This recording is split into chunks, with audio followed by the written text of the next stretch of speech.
of the Korean Peninsula. In the case of the concessions that China made in the last week as it relates to trade and tariffs and intellectual property rights. And then, of course, a direct message to Russia, Iran, and now Syria. Obviously, the world is watching all of this as it unfolds here. And as the president said, we can't purge the world of evil or evil acts everywhere because there's tyranny. No amount of American blood or treasure can produce a lasting peace and security in the Middle East. It's a troubled place.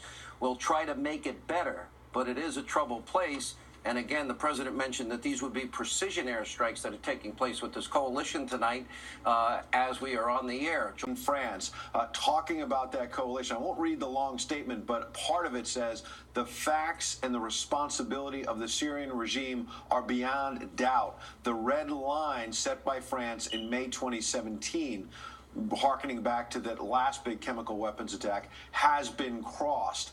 And so that's from President Macron tonight, talking about this alliance between these key allies. And in terms of that alliance, you have all kinds of congressional reaction pouring in the last few moments, most of it very supportive of the president's military action tonight. Senator Orrin Hatch, a very senior Republican, obviously saying in part, quote, the response deliberated meticulously with international partners and carried out with their backing and participation reflects the president's commitment to restoring America's leadership and bringing Assad and his backers to justice. I should note there are some voices on the Hill tonight, Republican and Democrat, saying they do not believe that President Trump should have moved forward without specific authorization from Congress, that coming from Republican Thomas Massey of Kentucky, as well as Congresswoman Barbara Lee of California. She has long been out there as being against any U.S. military action, though we should note. And what the Trump White House is going to say in the days ahead is, while there's not a specific authorization for this military action tonight, they will hearken back to the authorization of the use of force post 9/11 that was passed on a bipartisan basis by Congress over the global war on terror. That is something that was not just used by the Bush administration, but it was used by the Obama administration, and now tonight being used by the Trump administration as well. So you'll hear some of those voices of dissent. We should note that as well. But many top Republicans, we haven't heard from Chuck Schumer and Nancy Pelosi yet. We expect we will soon. But most senior Republicans on the Hill tonight saying they are very supportive of the president and very supportive that he put this coalition together, Sean. By President Trump, even if he wanted him fired, it was a move by the FBI because what we saw was a detailed interviews, even with Comey, about McCabe and the reasons why he lied. I mean, look, he lied directly to the FBI director. He lied to the inspector general and his investigators. He lied under oath. And then he tried to throw two of his own FBI executives under the bus and basically tried to blame them for leaking, even reprimanded them in a phone call, apparently, even though he had originally authorized the leak. And now with Comey, we're seeing the same kind of issues coming up. Yeah, well, we look at these images, and I know we'll have a lot to say about James Comey and this whole dossier and the presentation of the FISA court. Those images on the right side of your screen, literally, showing the horror of these chemical weapons attack against innocent men, women, and children. Hang on, Sarah. We'll get back to you in a second, but we have new breaking information. Our own Jennifer Griffin is at the Pentagon. Jennifer. Well, Sean, those images you see taking off from the British air base in Cyprus, those are British Tornado fighter jets. They are taking off as we speak. That's a live feed that we are getting from that base. But as we just reported, the B-1 bombers, the U.S. Air Force B-1 bombers, those are supersonic bombers that fly from a base in Qatar. They were involved in the airstrikes tonight over Syria. They likely would have been escorted by F-22 fighter jets because I misspoke earlier. The B-1 is not stealth, and so they would have had to have been escorted. The F-22 would have been the most likely escort in case they were challenged by any Syrian or Russian aircraft. But those B-1 bombers are interesting because they can fire standoff missiles from up to 600 miles away. They're known as JASSM missiles.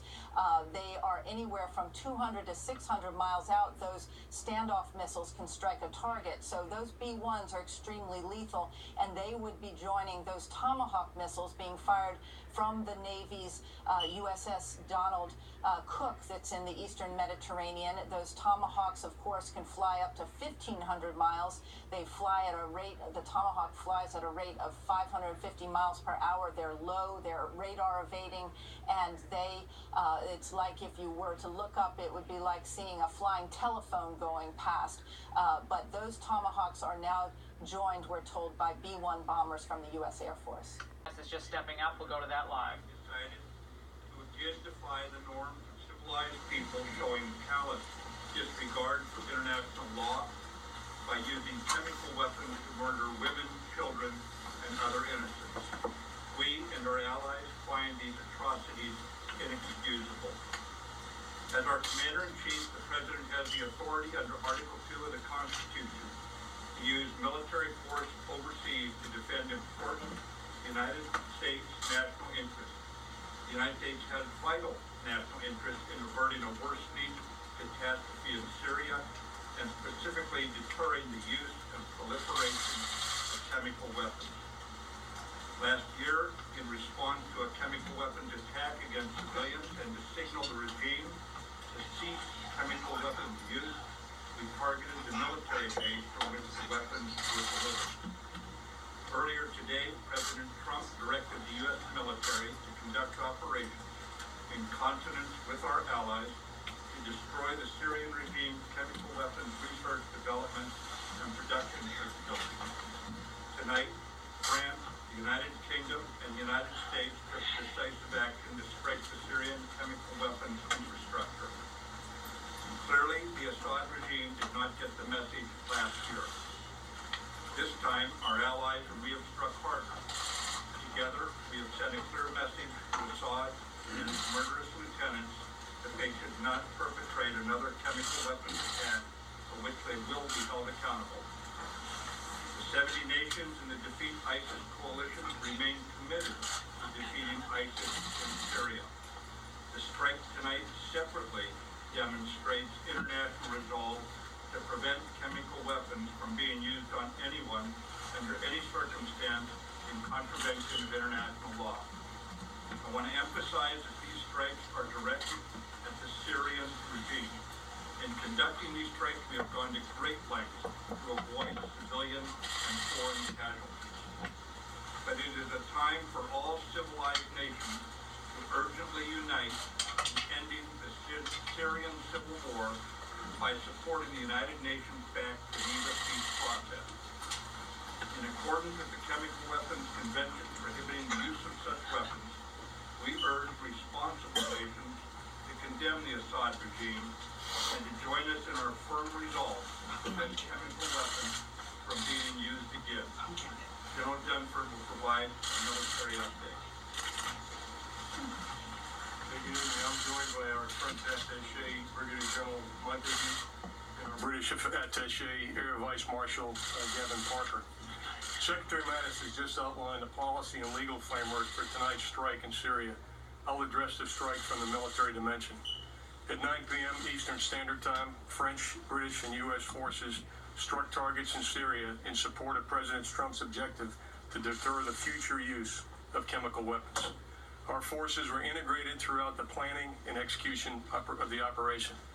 The targets that were struck and destroyed were specifically associated with the Syrian regime's chemical weapons program. We also selected targets that would minimize the risk to innocent civilians. The first target was a scientific research center located in the greater Damascus area. This military facility was a Syrian center for the research, development, production, and testing of chemical and biological warfare technology. The second target was a chemical weapons storage facility west of Homs. We assessed that this was the primary location of Syrian sarin and precursor production equipment. The third target, which was in the vicinity of the second target, contained both a chemical weapons equipment storage facility and an important command post. U.S., British, and French naval and air forces were involved in the operation, and for reasons of operational security, I won't be more specific this evening. Before we take questions, I'd like to address how this evening's strike were qualitatively and quantitatively different than 2017. Last year, we conducted a unilateral strike on a single site. The focus was on the aircraft associated with the Syrian chemical weapons attack in April of 2017. This evening, we conducted strikes with two allies on multiple sites that will result in a long-term degradation of Syria's capability to research, develop, and employ chemical and biological weapons. Important infrastructure was destroyed, which will result in a setback for the Syrian regime. They will lose years of research and development data, specialized equipment, and expensive chemical weapons precursors. The strike was not only a strong message to the regime that their actions were inexcusable, but it also inflicted maximum damage without unnecessary risk to innocent civilians. And with that, the Secretary and I would be glad to take your questions.